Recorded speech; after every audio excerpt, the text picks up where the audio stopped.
Get a dry run. All right, so we are live. Okay. Okay.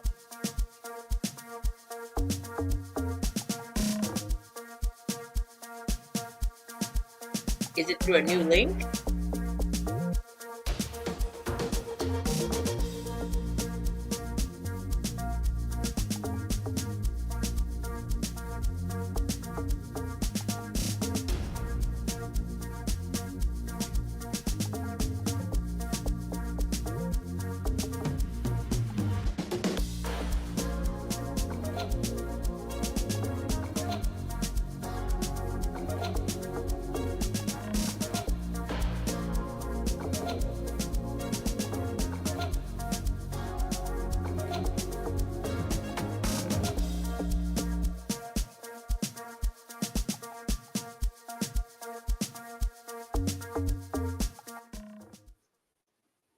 Hello, everyone. Welcome to the Japan Network Live. Sorry for delay. We had a bit of a technical issue that we still trying to resolve, but we went about it a different way. I'm your host. I'm Terrence Holden.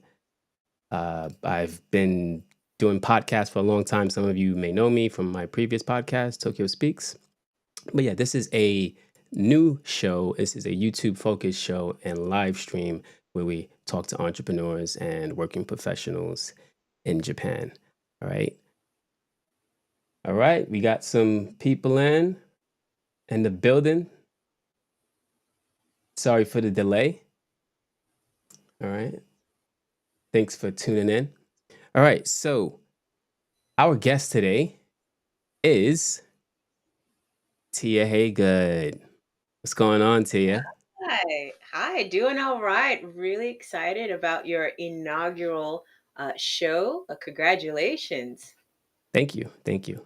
A bit nervous, but we just gonna get it done anyway, right? Oh That's what we yeah, do. yeah. We'll get it done. We'll get It's, it done. it's not about perfection. It's just about starting and getting it out there and improving along the way. Yeah. So do a Mhm. brief introduction for us and tell everybody who you are. Yeah. So as you were saying earlier, my name is Tia. I'm from North Carolina, and I'm based here in Tokyo as a portrait photographer.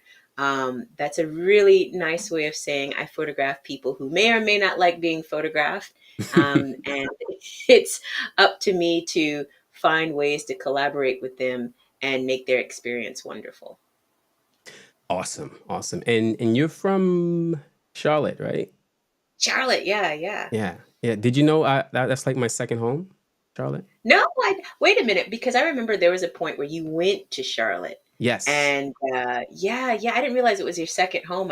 I just thought you were really enamored by our tiny town that is Charlotte, North No, Carolina. no, no. I know a lot about Charlotte, I guess. I mean, it's been like, I don't know, more than 15 years since I've lived here, to be honest with you. But, I'm confused on where I'm from these days. I spent about 7 or 8 years in Charlotte, 18 in New York, been in Japan 12 years now. So, We must have been in Charlotte around the same time because I graduated and left Charlotte for UNC in mm, 2006. okay. And then I left North Carolina altogether in 2011. So we might Gotcha. have been in Charlotte around the same time. Yeah, small world, right? And now we Mhm. both been in Japan. How long have you been in Japan? Oh, 13 years Oh, so now. about the same. About the same. Yeah, yeah, Yeah. yeah. Yeah, We cool. went out So, for greener pastures. yes, for sure, for sure. Let's see who is in the audience. Okay. Yeah.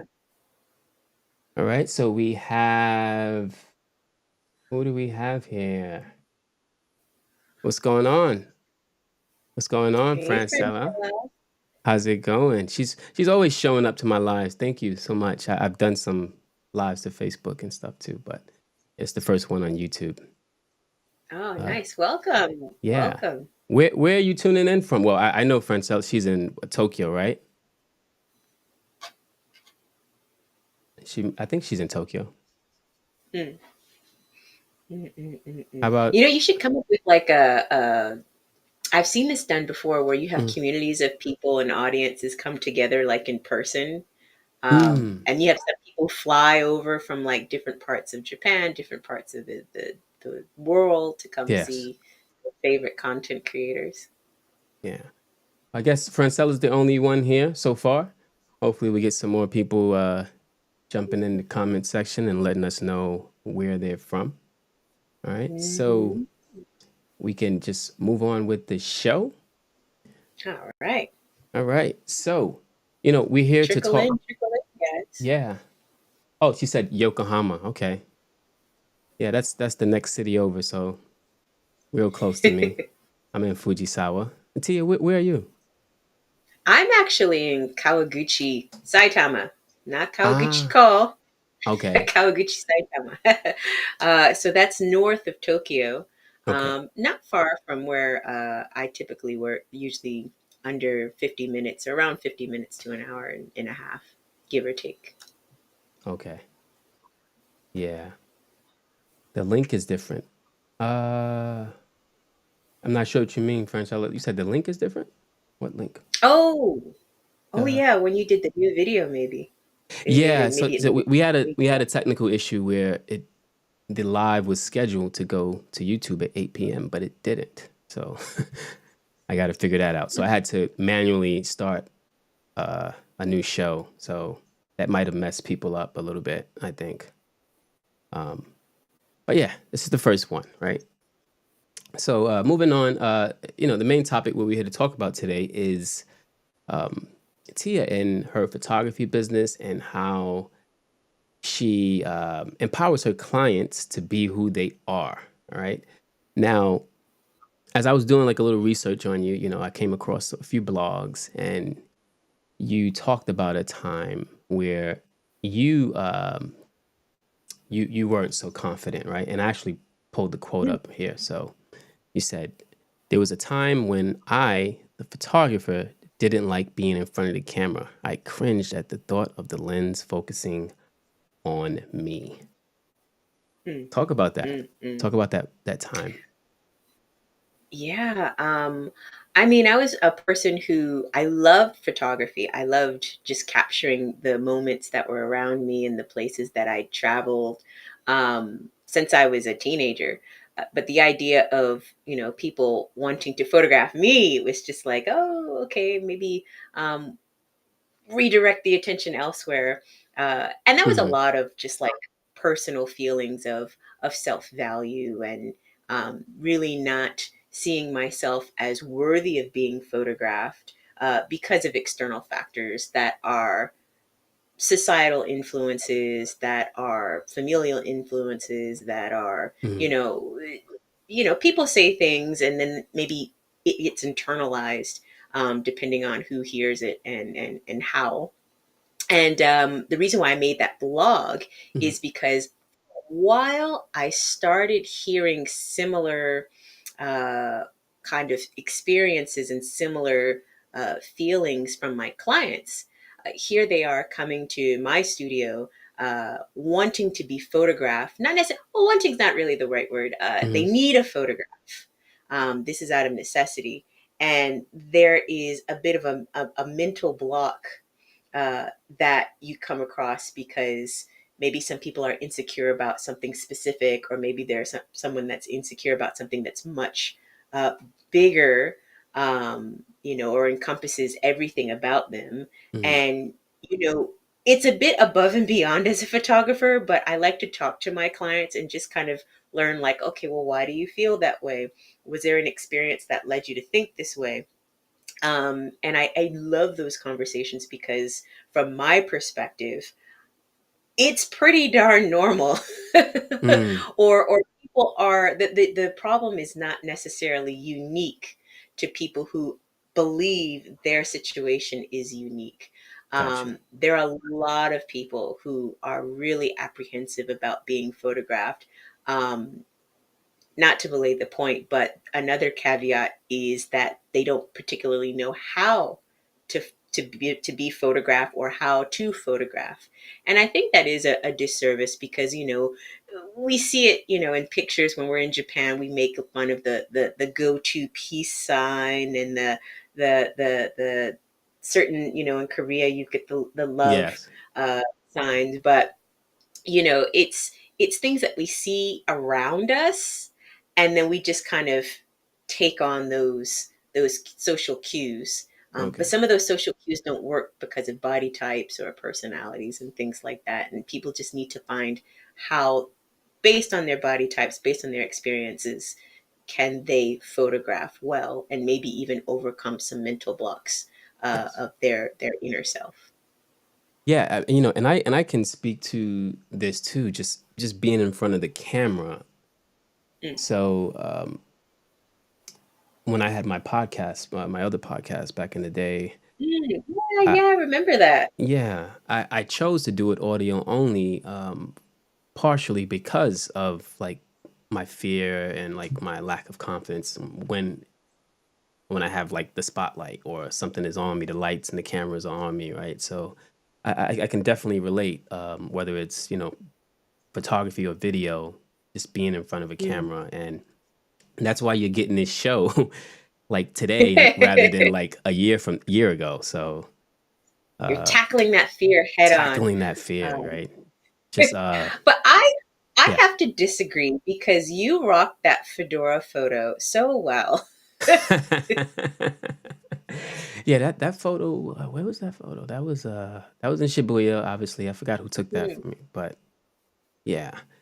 But, it was I think, it took some time for me to get over that fear, and also took some time for me to, like, learn all the video stuff. But, I mm. have a good creative friend who just says, "Get comfortable being uncomfortable," right? Oh, 'Cause I've heard that one before. yeah, that's how you grow, Fifth, right? fifth grade drama class. Get comfortable being uncomfortable. Yeah, yeah, and, I think I'm more comfortable now because I've done some lives. I've done a lot of Facebook lives. It's my first time doing YouTube, but so I'm okay. I'm not, like, super nervous, but, a little bit, just a little Mm. bit. Yeah. So tell us, how your photography business got started. What was the inspiration behind that? Oh my goodness. I had this quirky idea that I was going to be a photographer. Well, backing up. So my Mm. initial career goal was to be an attorney. Oh. And I wanted to have a gap year, which turned into a gap 3, 4 years. And I started entertaining this idea that maybe I don't want to be an attorney. I want to do something that really evokes purpose and happiness for myself. And I was entertaining the idea of maybe going back home, Mhm. maybe getting training here.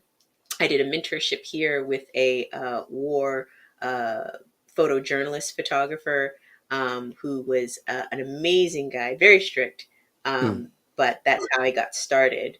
And as I was kind of going along or ticking along with my education, I Mhm. met this guy, and he uh, and I met at What the Dickens. I was photographing their famous meat pies and fish and chips. If anyone's ever been to Ebisu and has gone Yes, to I've been the British there. pub, Fish and chips, yeah. yeah, it's they're really good. And he saw me work, and he said, "Hey, I've got a birthday coming up. Can you shoot my upcoming birthday?" So I was just like, "Okay, yeah, first opportunity for work." Um, Long story super short, he really enjoyed my work, and he said, you should really make this a business. You should make this like you should make a studio." And I laughed in his face because I thought, okay, I don't know anything about business, and I definitely don't know how to do it here in Japan. Yes. So I kind of scoffed at his suggestion, and he said, "Well, I'll mentor you. I'll teach you how, and uh, show you how to incorporate and fill out your tax form and all of the basic necessities." And so 8 months later of this mentorship, I started TopTia in 2016 on April Fool's Day. Top tier. And what made you name it top tier? I mean, I know T is your name, but just Okay, that's a fun story. So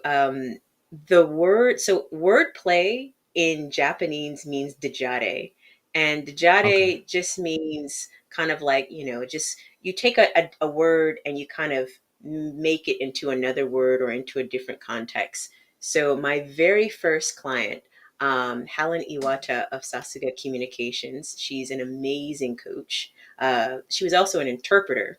And we were shooting, and she says, you should name your business Top Tia because Tia in Japanese means tear.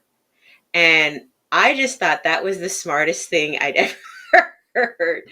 So I changed the name of my business. It wasn't a business, but I changed it from TK Haygood Photography, which is so dry, to something that really incorporated that kind of spunkiness and quirkiness that really is me, Yeah. um, in the business. So that's how Top Tia became Top Tia. Yeah, and you know what I've learned too, just with like with anything with like naming businesses and brands and all that stuff, it's just like simplicity.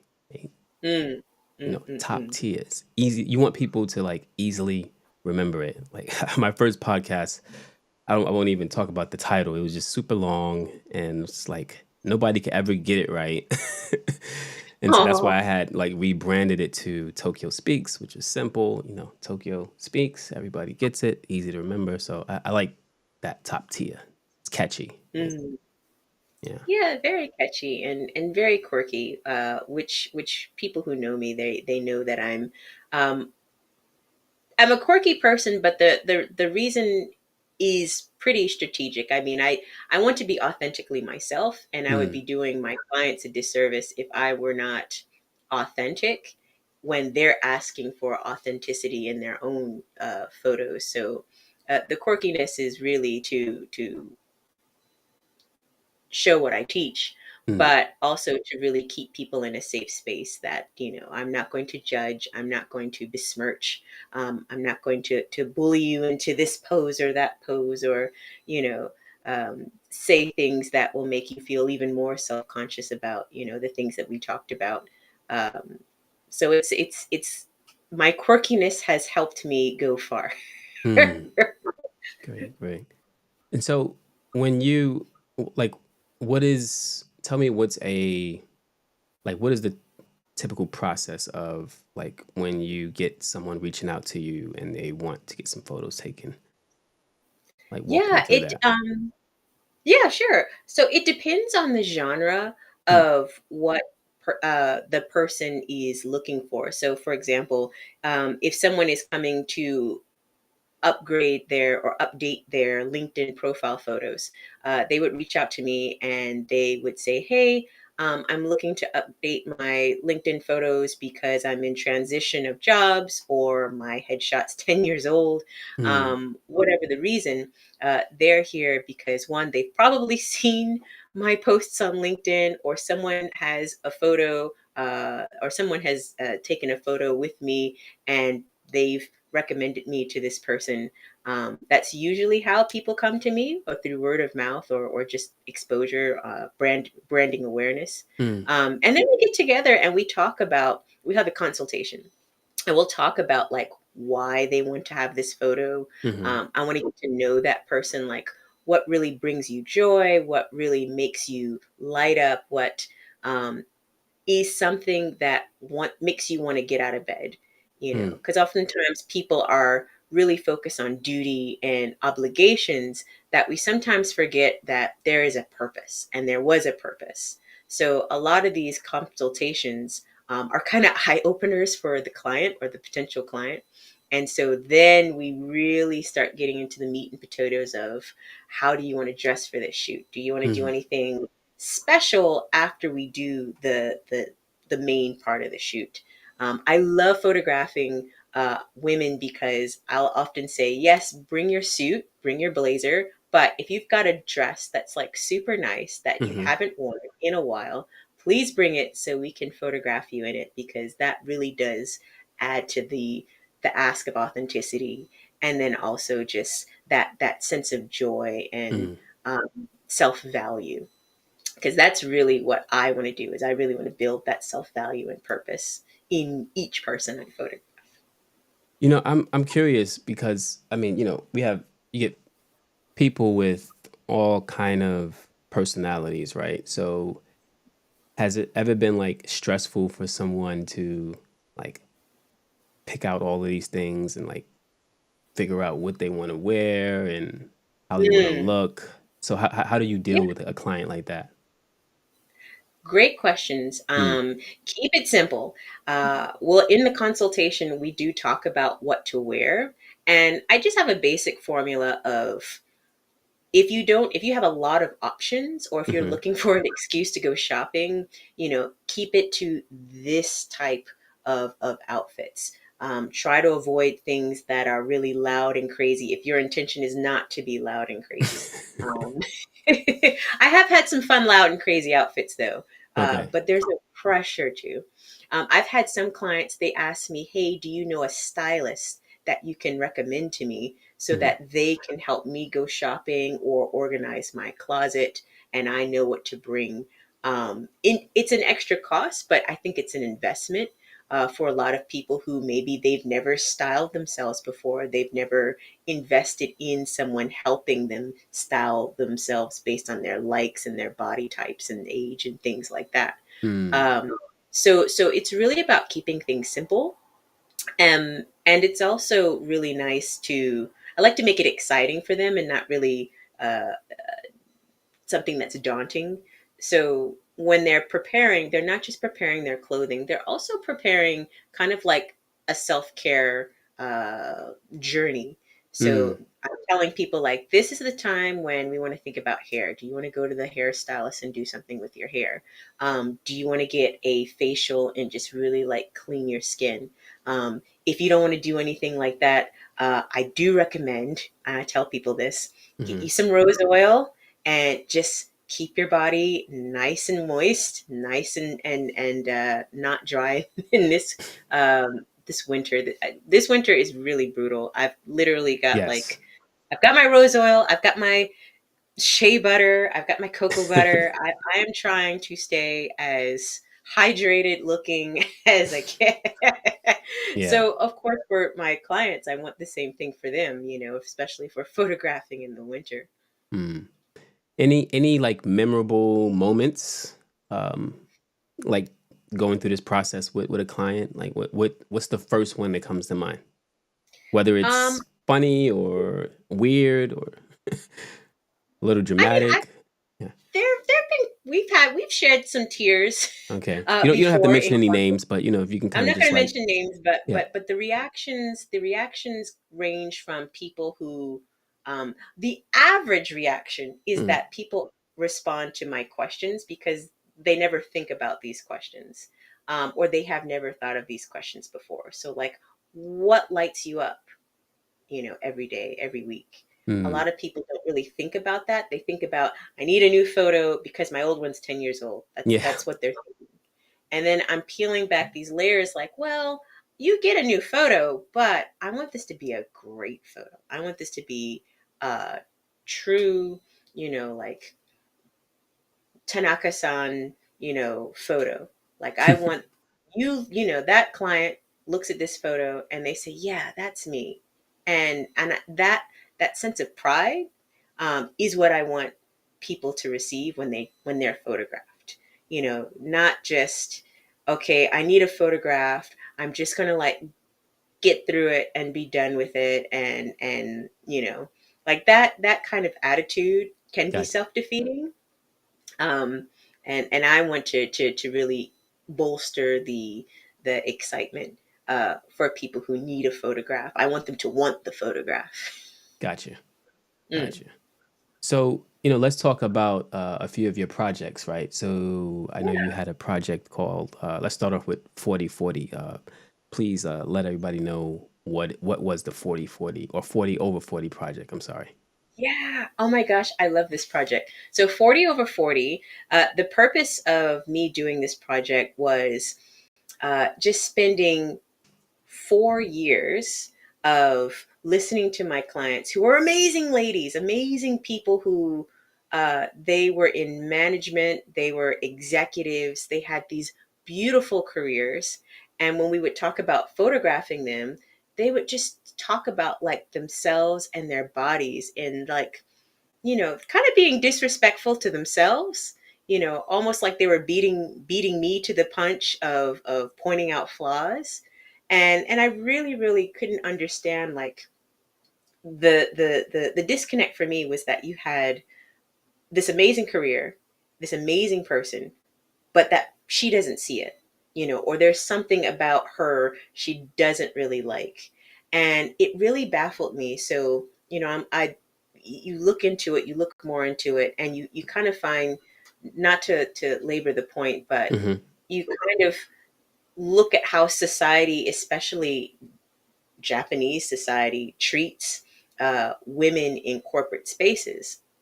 We have a lot of these programs and a lot of these narratives that are trying to encourage more women to work and become leaders, but sometimes that journey is not always so smooth. And you can see how some of these women internalize that. Not Mm. every woman, but a lot of women who I came across. And so the reason why I I wanted to do 40 over 40, is that I wanted to turn this narrative on its head. Mm. Like, the value of women shouldn't be that they got married, they had kids, and now their value's done. Like, that's not the value of women. The value of women is what they bring to the table, wherever and however that may be. And we want them to see their worth. And that was really the point of 40 over 40, was that every woman over 40 years old um, saw their worth and was put in a space where they could experiment, where they could test the waters, where they could do something crazy, they could do something they hadn't done, Mm. before, and see and find that worth for themselves. So I Gotcha. really enjoyed, and they all got to meet each other at the end, which was awesome. Yeah. Let me, because I have a few photos here. We can. Yeah.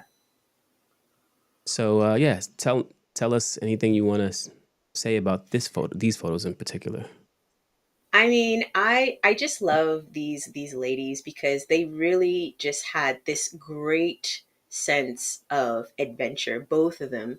The woman in the black and white photo, Hmm. she just rocked my socks off. She came in with two of her good friends, and it was like Charlie's Angels for 6 hours during that shoot. But this woman on the left, she quit her job at 40. She came Hmm. to Japan, learned Japanese in like 2 or 3 years, got married, got a job here, and she's just thriving. Like, 40 did not stop this lady. She said, "This is the second wind for me." And I absolutely enjoy following her on Instagram, and she goes to all these like amazing places, which is just so fantastic. And the woman on the right, Hmm. I just really just like how she's from the Philippines, and I just really love how, despite the fact that she is older, she doesn't let external societal assumptions weigh her down. She loves pearls. She had this pearl collection that I think rivaled the biggest Mikimoto fan. Wow. And I she was up for anything. I'd say, "Hey, let's do this dance, let's do this jig, let's do these little things," and she was just like, "Yeah, let's do it." And the cherry on top was that she brought her traditional attire Hmm. from the Philippines, and she and I did this gorgeous photo at the end of the session, of her representing her culture, which was something that quite a few of the ladies also did during their sessions. Wow. Yeah. Sounds like a beautiful project that I believe I saw like postings of it at the time when you were talking about it. What was this, like a couple years ago, maybe? Yeah, it was a couple of years ago. Yeah, Okay. yeah, yeah. So we did the exhibition in December, and Hmm. that was when all the ladies who participated, they came, and they were able to take the photos with them. So their exhibition piece, they got to take that home, um, meet each other, really just create this bond, this community, and I hope that the narratives that we built throughout the year, they were able to share that and take that with them, And that was my ultimate goal, of 40 over 40. Wow. Awesome. Mhm. Awesome. And Yeah, so I know from my understanding you're working on another project right now or up and coming project. I am. Oh my goodness. So this one stretched into its second year, and Okay. there's a reason for it. It's called Kinsugi Reclamation. And my goal was I wanted to continue this. I wanted to continue with a project that really helped bolster or help build that self esteem and self value. But for this project, I was focused on people who maybe experienced a trauma, Mm-hmm. whether that's a physical trauma or an internal trauma. And the idea is that the photos are black and white, but the trauma is represented in gold, like the Mm, kintsugi art that we see in Japan, where if there's a mug or a cup, a mug or a bowl that's broken, it's seen as beautiful with the gold kintsugi glue, if you will. gotcha. And so that's the concept that I'm using for this project, for last year and this year.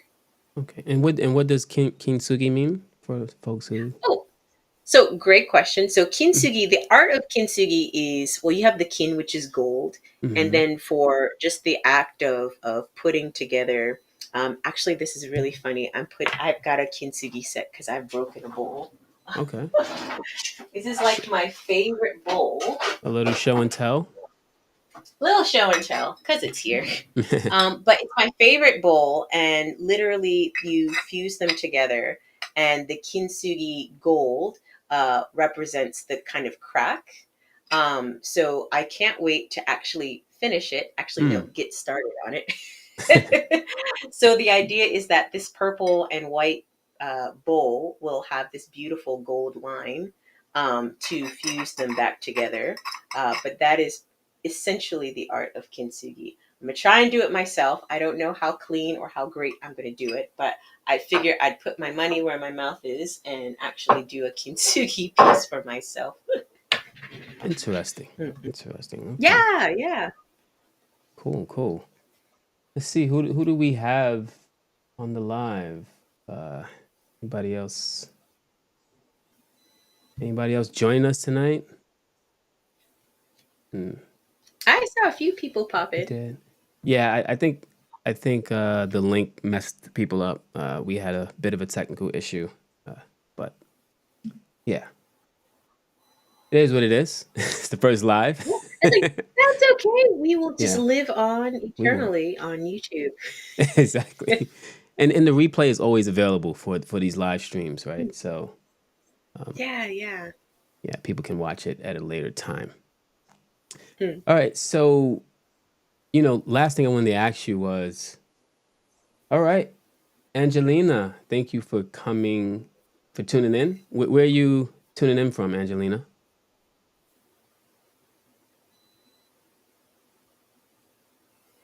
I think I know which Angelina that is. Oh, you do? I think so. Is she stateside? No, she is Japan side in Oh, she's Tokyo. Japan side. Okay. Well, thank you for tuning in, Angelina. Yeah. So, yeah. Last thing I wanted to ask you was, what has talk about the impact of top tier photography. Um, what kind of transformations have you seen Hmm. from these clients? And whether it be something Hmm. from like just confidence, um, maybe getting over some kind of hurdle in their career, whatever it is, just Hmm. talk about it. Yeah, and this is the reason why, TOPTIA really exists. Is I've got to go back to why I even dared to do TOPTIA at all. I was 27, Mm-hmm. and honestly, I came at it as a young person that thought, well, if I do a bad job, if it fails, I'm young enough to pivot somewhere else. And you know I wanted to see if I could even do it. Really, just testing myself and my ability to really hone in on a purpose Hmm. and carry it through. And so, connecting that to what my clients experience is the transformations that they have range from people who start thinking about what they're wearing a little bit more often or a little bit more to people who didn't like being photographed. They now snap into that pose the second somebody whips out their phone. They have those tools to pose their bodies.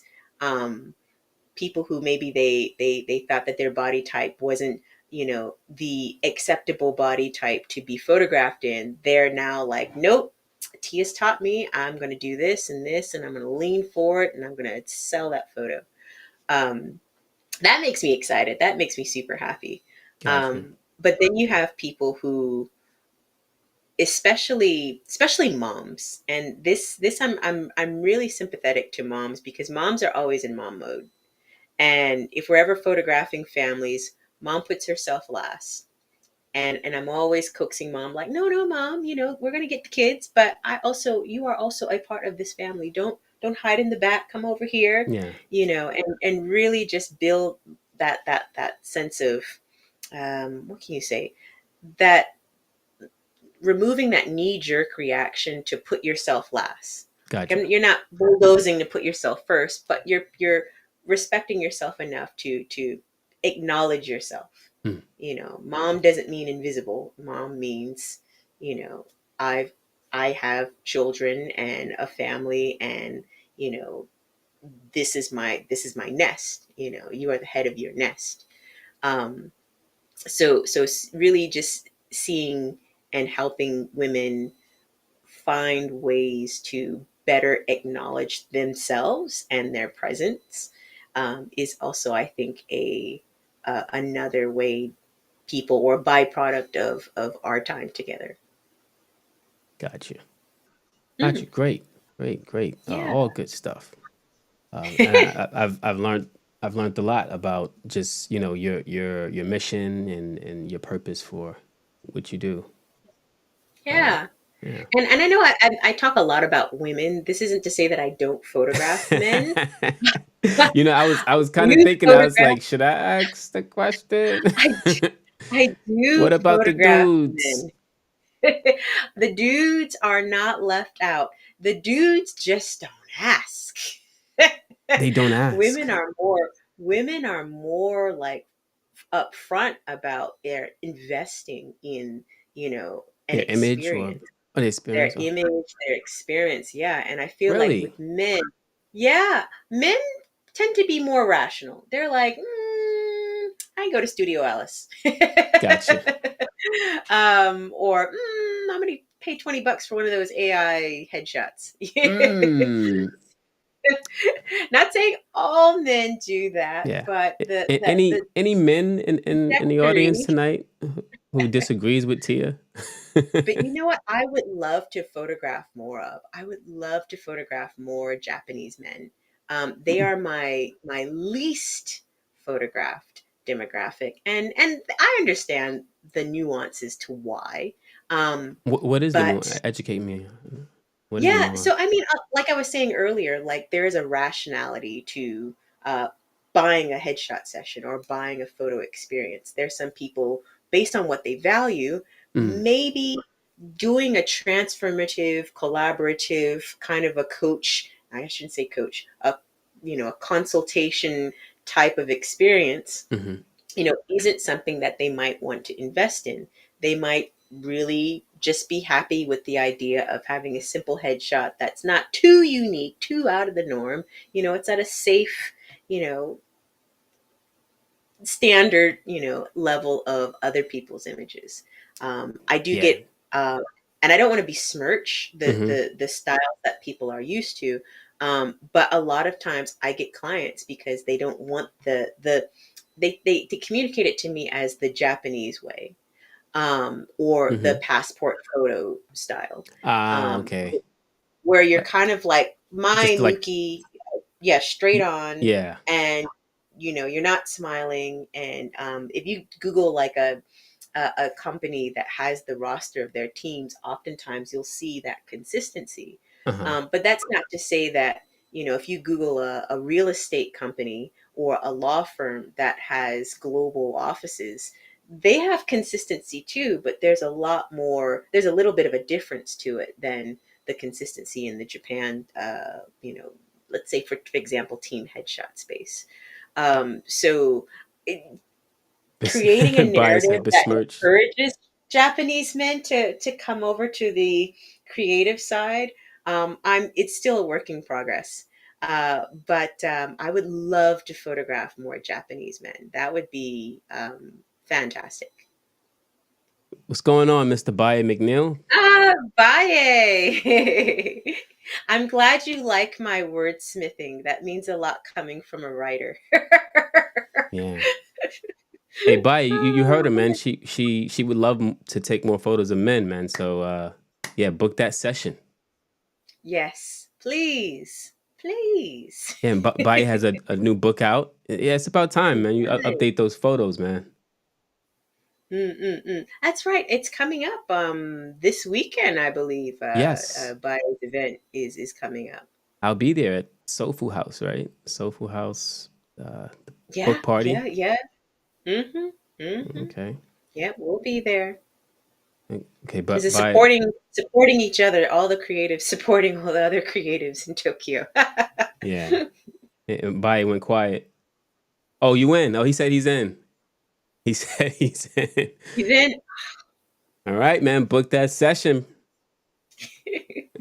Cool. Well, yeah. Good, good. So, yeah. Last topic. You actually, it was something I wanted to talk about and almost forgot. AI. Oh Right. AI. yeah, yeah. Mm-hmm. What can we say? It's like it's all in our face these days, right? Mm, It's all yeah, in our yeah, face. Everywhere you go, somebody's talking about AI. Turn on YouTube, you go to LinkedIn, AI, AI, AI. And yeah, yeah, I yeah. understand it from a creator perspective. There's a lot of creators who Mm, definitely are not pleased with the of course. development of AI. Mm-hmm. And I just want to know what are your thoughts from the photography perspective? Do you use You know what? AI? You know. I I like the conveniences that AI brings, Hmm. because I'll give you an example. So when I shoot events, right? Mm-hmm. Um, let's say I'll shoot 800 photos and I deliver 500 photos. The time it takes to cull those 800 to the 500 I end up with can range from 2 hours to 4 hours. AI Mm. does it in less than one. Um, Wow. I wouldn't trade that for the world. That's just one example. There are other examples of Mm-hmm. how AI has kind of benefited the photographers in the photography space. That's just one uh, asset. There are other assets in standalone programs that focus on culling, that focus on applying presets. They call it, oh goodness, what's the word? Adaptive presets or adaptive retouching, where you can put on a preset, and if it's a Mm-hmm. dark photo, it'll look different to a light photo that you put presets on. But what Okay. adaptive does is it looks at that dark and light photo, and it looks at the characteristics of that preset, um, and it evens the playing field for both of them, so that you're not slapping a preset on and then going up and down for that photo, down and up for that photo, because even that for 500 photos Yes. takes 2 to 6 hours. So for an event that you probably shot 2 hours for and Mm-hmm. then spent 4 hours, let's say, on culling, well, let's say 2 hours, 2 hours on culling, and then another 4 hours for editing, that's you spent, what is that, two, four, you spent 8 hours on that event. And you could have narrowed all of that down to a little old hour and a half, and spent the remaining time doing other things that push your business forward. Um, I'm a big proponent of the E Myth, where you're working on your business, things Hmm. that'll make your shit go faster, versus working in your business where you're constantly dealing with editing, you're constantly dealing with emails, you're constantly dealing with all the things that doesn't really, it helps you cover the bare minimum, but it doesn't help your business get to the next level. And I'm always wanting TOPTIA to go to the next level, um, for the short and long term goals. Got you. Yeah, and I know, Mm. Mbaye actually, I know he had tested out Chat GPT for what it was. What was that for, Baye? But I suggested that he use it as like an ideation tool, right? Because he's a writer, Mm. Yeah. and I believe he tried it out and was just like, "Whoa!" He made a post about it. It was like, "Jesus, this is crazy." But And it that's the beauty of yeah. it. That is the beauty of AI, is being that mood board, that ideation builder. I Mm, use ChatGPT to build on ideas for my blogs mm, because honestly, I have the idea, but I really need some meat, to cook with. And that's really what it is. It's giving you ideas of how to cook. You gotcha. still got to cook it, but Yes. if you want to be ethical with use of GPT and AI, um, but it helps me cook, Yeah. essentially cook content. Yeah. Baye Um, said marketing. yeah. Guess helps him with his marketing. Yeah. I Hmm. mean, Hmm. it takes away. You remove yourself from a lot of the small tasks that you can spend less time doing and focus on the stuff that is most important, right? I mean, I've used it. I'm in marketing as well, so yeah, I think it's kind of like a love hate kind of Mm. thing. It Of is. course. And I want to lean onto the hate part Yeah. because at the end of the day, I understand it's scary. Yeah. You're talking about people maybe leaving, you know, the act of working with a photographer and going to um and mid journey and getting their headshot. Yeah. I'm just going to be honest. That person was never my client to begin with. I mean, that's not my client, and I'm not offended by that. That's something that they value or maybe don't value and are okay with the convenience of midsummer, mid journey, um, developing something for them, for their LinkedIn photo. These are Yeah. the same people who probably didn't think. Actually, I had a person tell me this. I told somebody I was going to build a photography business in Tokyo, and they said, "Why? We have smartphones." And I'm not going to lie, it bumped my confidence a little bit. But as I came along, I said, you know what? Okay, those people, they can That. use their smartphones. Yeah. Um, I'm not going to work with those people if they don't want to work with me. So, um, but yeah, to just wrap this point up, Hmm. um, AI doesn't help you with the experience because people want experiences. I can get an AI headshot, but there's no memory of me coming to the studio, working with a great photographer who helped me build confidence, who helped me understand styling a little bit better, somebody who introduced me to a hair and makeup artist that taught me some really great tricks with my hair or my, foundations and things like that. So that experience isn't there. And if you're a lifestyle or a tourism photographer, you definitely don't have anything to worry about because the people who come to Japan, the people who travel to, different countries and different locations, what is AI going to do, to you? Because they want that experience documented. You can't have it experience documented Yeah. using AI if you want to show yourself hanging out at Tokyo Disneyland or Tokyo Skytree. Um, the job is still required for a in-person photographer. Yeah. I mean, I love the way you answer that. Especially from the marketing angle, is like, yeah, knowing who your customer is. Because a lot of people think that their customer is everybody, and it's not Mm, the case. it's not Yeah. not everyone. Yeah. You can't please everyone. You can't serve everyone. Yes. And the people who are happy, be happy for the fact that they have this convenience. I'm happy for the fact that I have this convenience of AI. And if the roles were reverse, if you were interviewing a copywriter, I'm sure the copywriter is probably going to say the same thing about me. Like, people who are looking to Chat GPT for ideation, they're not my client. And it roles are in reverse depending on somebody else's industry. Mm, yeah. Cool, cool. Thanks for answering that question. I think that's probably a topic that I'll probably bring up on a lot of shows because Mm. it's going to affect everybody, right? It's going to impact a lot of different careers, and as they say, start new ones, create new jobs. But before we get out of here, I just wanted to. I think we still got a few people on the live. I wanted to do a little Yeah. trivia, photography trivia. It's Oh boy. related to Japan. See if we can get these trivia questions going on. Is this for me or is this for the audience?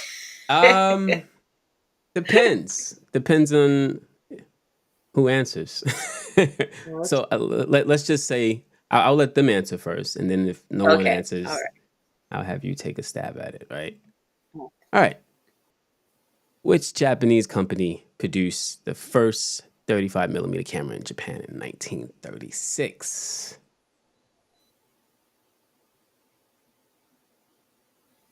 I'm not saying anything. I do know You, the answer to you this think one.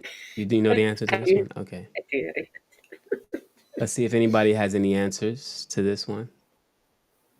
if anyone knows what kind of camera systems I shoot with, they know the And answer. Francella, she's a photographer. She might know the answer, but I know she loves taking photos. No answer? Okay. I guess I'll give it 5 more seconds. Oh, Baye said Canon. All right.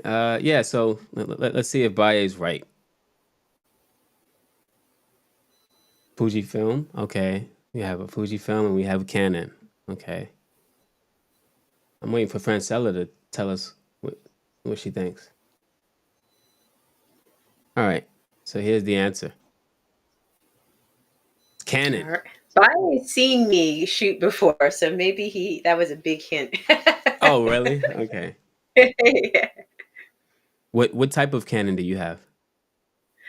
So I shoot with both a DSLR, Okay. the 5D Mark III, Okay. and I shoot with a mirrorless, so the R series, R6. Gotcha. Gotcha. Okay. All right. And one more. We'll do one more. Okay. Let's see here. Which Japanese company produced the first digital single lens reflex DSLR camera?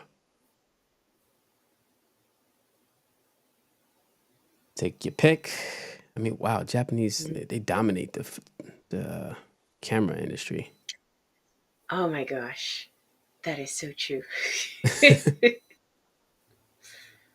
Oh man, I So, mean, you which have Japanese Olympics. company produced the first digital single lens reflex DSLR camera?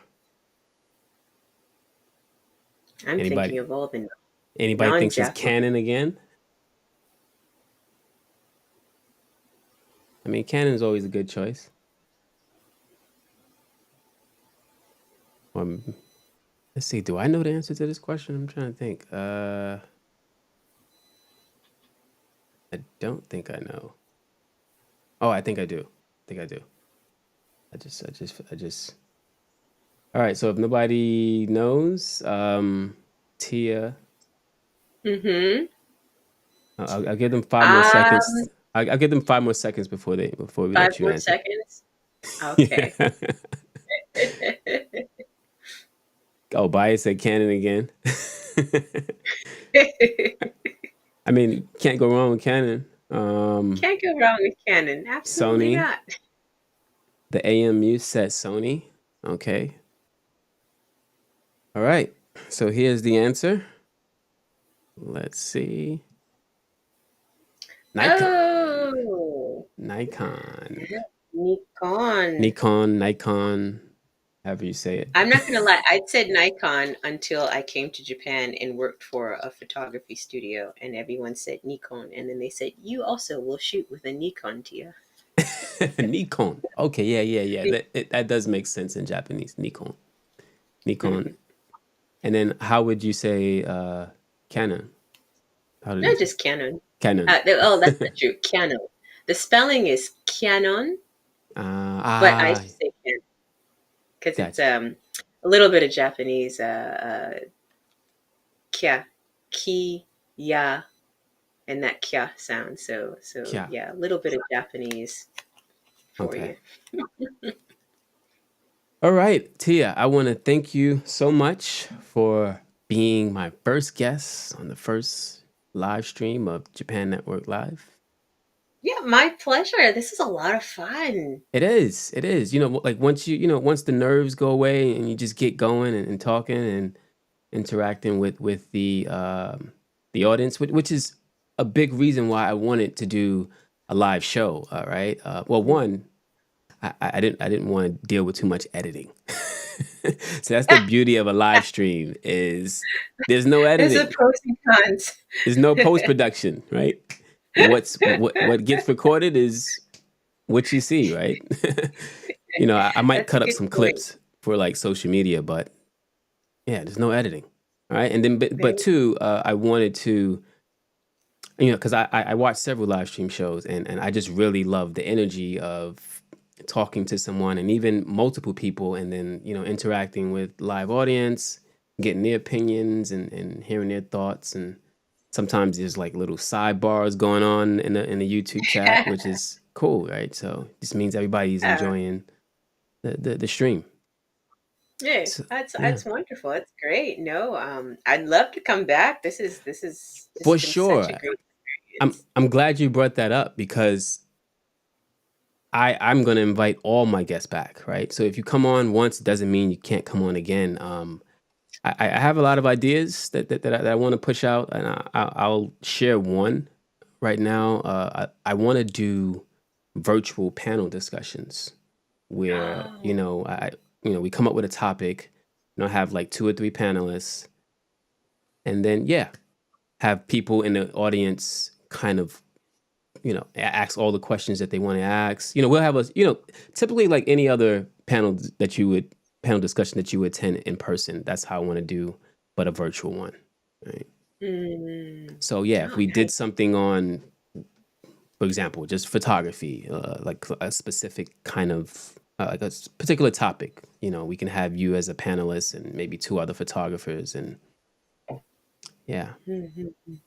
Yeah. how Okay. to be All a right. successful photographer in Japan. It could be a panel like That is that. possible. There are quite a few of us. I think Yeah. if you niche down even more to Mhm. successful non-Japanese speaking photographer in Japan.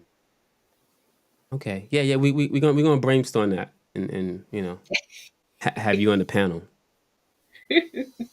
right. Well, Cool. I'll be there. Just let me know. My All door is right. open. All right. And you want just let everybody know where they can follow you and learn more. I mean, I have the Instagram below, but yeah. Absolutely. Well, if you're interested in following our journey, you can follow us at TOPTIA Photos on Instagram and Facebook as well. Or if you're business oriented and you're very active on LinkedIn, we are also on LinkedIn, TOPTIA Photography. But if you really just want to chat and just kind of ask me questions directly, my email is info@toptia.com. All right. That's it for the first live stream for Japan Network Live. Thank you everybody for coming out, and Oh, I'll it's see fine. you on the next show.